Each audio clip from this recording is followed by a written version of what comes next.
Bila sebut kalimah redha, selalunya perkataan-perkataan seperti ini senang dan cukup mudah kita nak cari dalam kitab yang berbentuk sinopsis dan aliran kepada ilmu tasawuf, ilmu perubatan jiwa, ilmu perubatan diri, ilmu perubatan batin. Kerana perkataan-perkataan dan amalan-amalan mahmudah seperti ini cukup banyak di dalam amalan-amalan tasawuf. Bila sebut redha, dia adalah dua gabungan antara sifat makrifat dan mahabbah kepada Allah Subhanahu wa taala.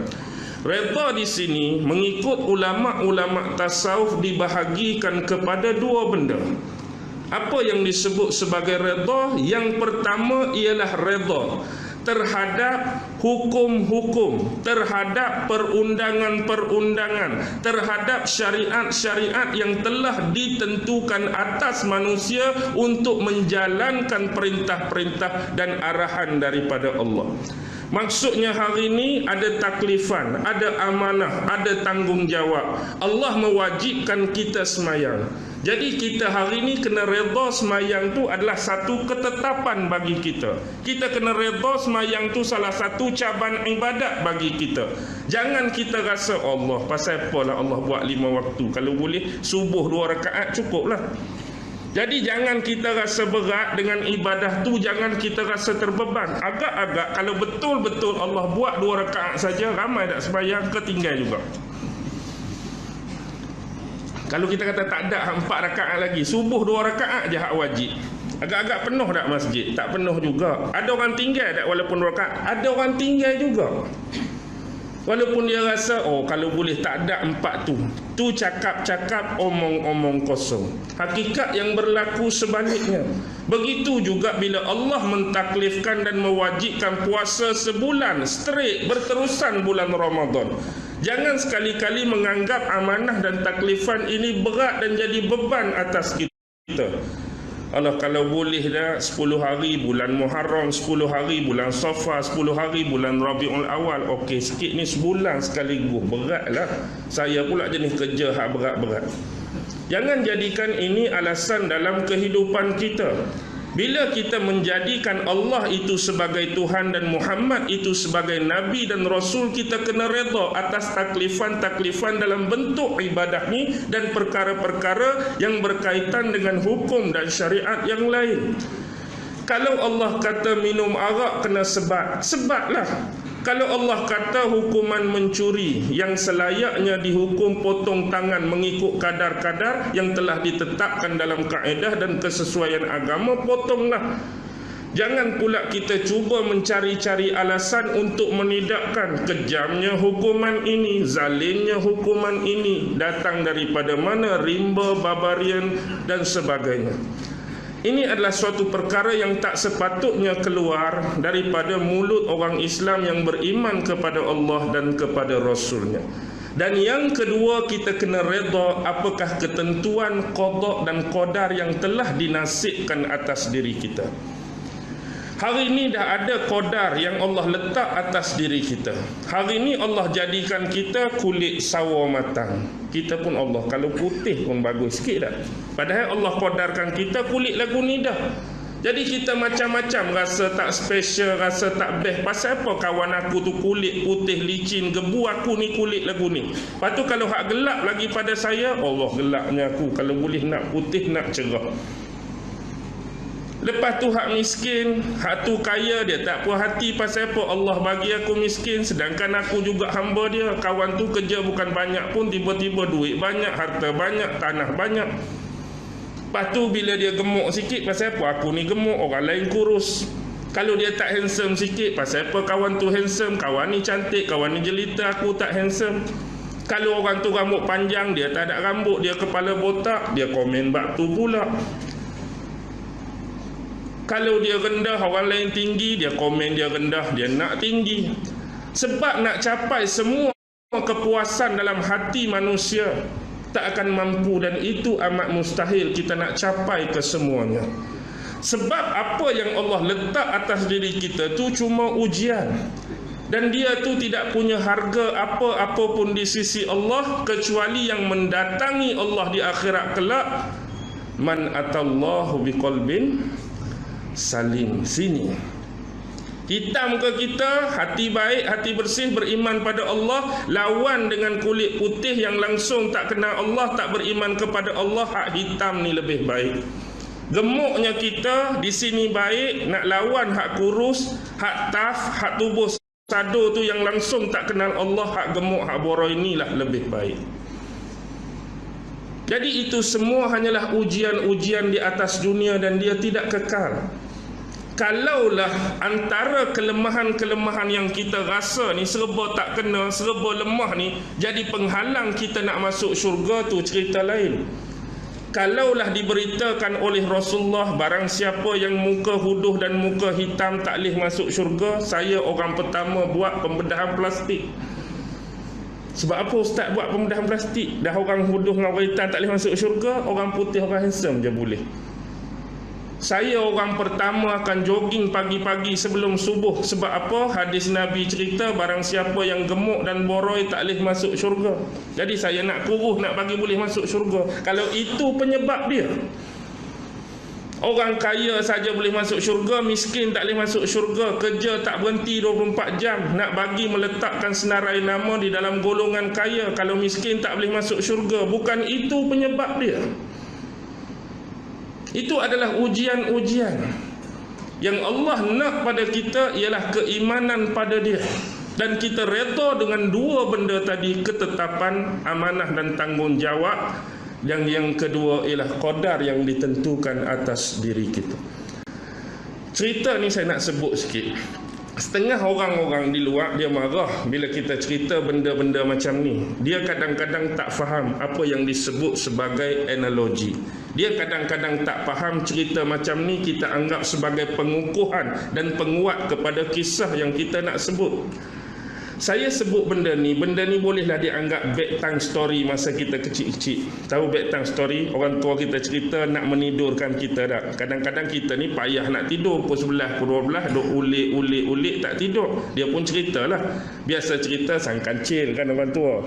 Pak Pandir, Wak Dojer, tu dipanggil bedtime story zaman kita dulu. Antara yang saya ingat, saya boleh cerita ni sebab tok saya cerita. Waktu tu umur saya 6 tahun. 6 tahun tapi saya boleh faham cerita ni dan boleh cerita kat orang lain. Ni nak bercerita berkaitan dengan qadar dan ketentuan hidup. Fahamlah bila sebut bedtime story dah. Kalau bedtime story ni sang kancil pun boleh bercakap. Dah. Binatang tu boleh bercakap, binatang ni pun boleh bercakap. Jadi kita ambil moral dia untuk menguatkan apa yang kita nak sebut. Dulu ada di satu kampung. Kampung ni terpencil di sebuah kebun, tinggallah sepasang suami isteri. Dah tua dah, mereka tak dikurniakan anak.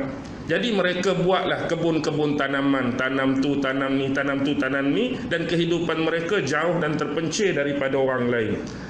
Antara sifat yang ada pada mereka, mereka akan keluar pada hujung setiap bulan. Contoh kita kata 30 atau 31, mereka akan keluar pergi bandar, mereka akan beli barang banyak-banyak untuk tempoh 1 bulan. Kalau kita kata pergi ke Tesco, belilah banyak-banyak. Hak nak beli ni untuk sebulan. Bila pula nak keluar ke bandar? Hujung bulan depan. Jadi bila dah sampai ke rumah, si suami tadi buat keluarlah barang-barang daripada belakang ataupun kita sebut bonet kereta. Rupa-rupanya hak tinggal sekali dengan mereka dalam rumah tu, biasa kita tengok cerita Tom and Jerry kan. Ini pun ala-ala Tom and Jerry. Ada tikus dengan anak beranak dia duduk dalam lubang dalam rumah tu dekat bahagian dapur. Jadi bila tuan rumah ni duk letak barang-barang atas meja, bapa tikus ni berkira-kira sebut depan isteri dan anak-anak dia, setiap kali hujung bulan mesti makan besar lah kita. Sebab barang tengah banyak kan. Maksudnya duk tengok keluar nugget, oh sedapnya nugget. Keluarnya ayam goreng, duk keluar ayam goreng, roti canai, macam-macam lah awal-awal ni. Jadi satu yang mengerunkan mereka, hak keluar sekali daripada plastik ialah perangkap tikus. Kali ni tuan rumah tahu dah rumah dia ni tikus banyak, dia siap-siap beli perangkap tikus, hak besi hak jetak tu.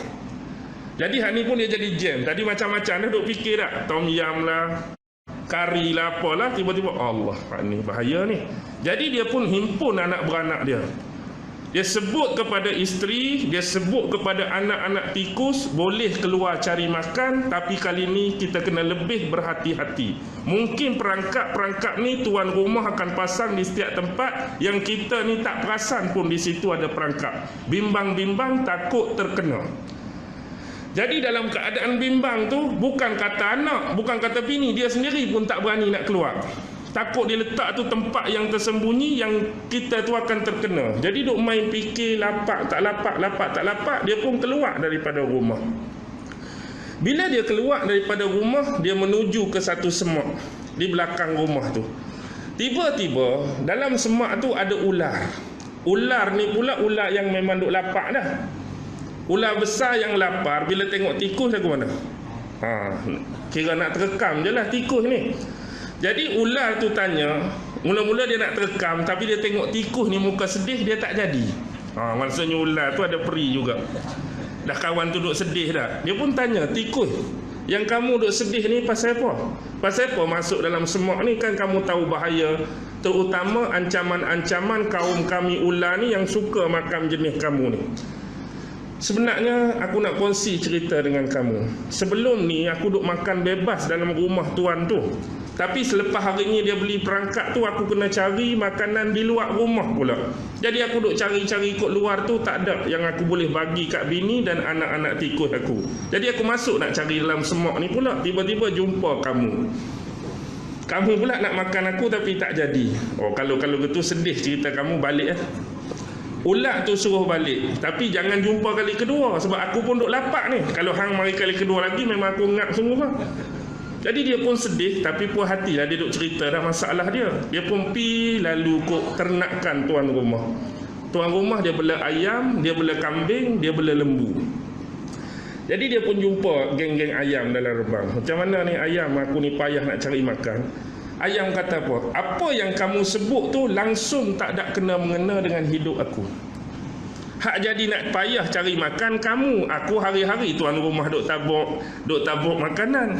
Hari-hari tuan kita duk bagi makanan. Tak ada masalah bagi aku. Yang kamu nak cerita lapar ke, susah ke, payah kamu. Jadi kami tak mau campur. Seolah-olah orang tak mau ambil tahu. Pi pula kandang kambing. Kambing pun samalah. Tuan rumah duk bagi dedak hari-hari, duk bagi makan hari-hari, kami tak mau campur. Pi pula jumpa lembu, lagilah lembu pun tak. Kami dilepaskan oleh tuan di padang-padang. Rumput ni ada di setiap mana-mana tempat. Kami tak perlu risau pun bak makan. Kalau kamu risau, kamu fikirlah diri kamu sendiri. Baik. Bila tiba waktu malam, maka bermulalah segala-galanya. Sedang tuan rumah satu kelamin ni duk tidur, tiba-tiba agak ke tengah malam tu bunyi jentapan perangkap tikus tu kena. Jadi bila bunyi, tuan rumah bangun. Lelaki ni biasa malas bangun kan. Sama nak buat susu anak pun perempuan akan bangun. Ni pun bini dia bangun. Bila bini dia pi, dia buka pintu pula, lampu tandas. Bila dia buka lampu tandas, di situ suami dia dah pasang dah depan pintu tandas.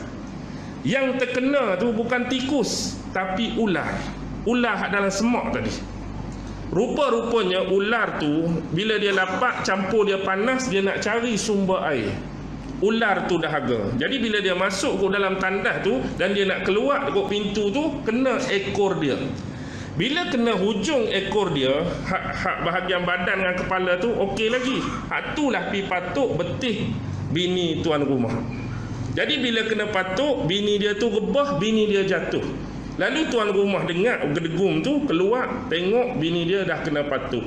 Dia ambil kayu, dia pukul-pukul ular tu sampai mati. Matilah ular tu. Jadi dia pun start kereta cepat-cepat, tukar baju cepat-cepat, usung bini dia, letak dalam kereta, pi ke hospital. Bila pi ke hospital, maka hospital kata serius ni. Sebab ular tu jenis ular apa? Kita panggil king cobra lah. Jadi bila dirawat, masih tak sedarkan diri. Darah pun jadi tak stabil, denyutan nadi pun jadi tak stabil. Dia pun risaulah keselamatan dan keadaan isteri dia. Jadi marilah melawat kaum kerabat. Mula-mula mari ni hak jenis sepupu, mak saudara, pak saudara, belah dia sendiri, belah si suami. Jadi mari. Bila mari tu, Dia kata Pak Cik Din hak kampung kita dulu pun kena lebih kurang macam ni lah. Jadi dia bagi apa? Kalau boleh bagi sup ayam lah, bahagian kepok tu, chicken wing tu, hak bahagian kepok kena buat sup ayam. Bila nak buat sup ayam, baliklah dia cari ayam dalam reban dia. Lepas tu kena sembelih ayam lah, takkan nak bagi hak hidup-hidup. Jadi sembelihlah ayam tadi. Bila sembelih-sembelih, buat sup, pi bagi kat isteri, duduk 2-3 jam, tak jalan juga, denyutan nadi dengan jantung masih tak sekata, tak stabil, tak boleh ni. Lepas tu bila kawan ni balik, mari pula pak saudara mak saudara hak belah bini. Ada cerita juga, dulu orang kampung kita pun kena patuk lagu ni juga, tapi cara dia kena buat sup hati kambing. Jadi balik ke rumah, sembelih kambing. Bila sembelih kambing, ambil hati kambing, buat sup, pi bagi, tak jalan juga. Last sekali duduk 2-3 hari, takdir Allah umur tak panjang, isteri dia meninggal. Bila isteri dia meninggal, maka ditanam, diuruskan jenazah dan mayat dia. Malam tu nak buat tahlil. Jadi nak buat tahlil, nak panggil orang, kena sembelih lembu. Maka sembelih lembu, buat kari, buat gulai, jamu orang. Kita tengok di sini, orang yang takutkan kematian, takutkan kebinasaan pada diri dan keluarga, siapa? Tikus. Tapi dalam kes ni, hak selamat dan hak terus hidup siapa? Hak terus hidup, tikus terus hidup. Padahal dia hak paling takut, tak ada makanan kan mati, kena makan kat ulat kan mati, terpijak dengan kambing ke, terpijak dengan lembu kat kandang mungkin mati. Dia duk risau pasal diri dia. Tapi takdir menentukan segala-galanya. Ulat nak makan dia siang tadi, ulat tu paling awal mampu. Kalau itu ketentuan dia. Ayam hak kata tak ada kena mengena dengan kami. Kami hari-hari diberi makan oleh Tuhan. Hari-hari, bukan time hang nak mati lagi. Tapi time hang nak mati, tu je. Nak buat sup ayam, hang kena sembelih. Akhir sekali semua benda tu, semua hak tak mau layan dia, semua dah dijenazahkan dah dalam kes ni. Kes ni sebenarnya kita nak cari punca qadar yang ditentukan. Tak mestinya apa yang kita risau dan bimbang tu berlaku atas kita, tapi ketentuan tu. Dan begitu juga jangan letakkan keselesaan ni pada konteks binatang tadi. Kita jangan letakkan keselesaan ayam tu atas kita. Jangan letakkan keselesaan kambing atas kita. Jangan letakkan keselesaan lembu atas kita. Bila-bila masa saja, bila umur dah sampai, waktu dah sampai, kita akan dipanggil. Boleh faham tak? Dah saya hak masa tu umur 6 tahun pun boleh faham. Takkan hak lah ni 60 tahun tak boleh faham. InsyaAllah boleh.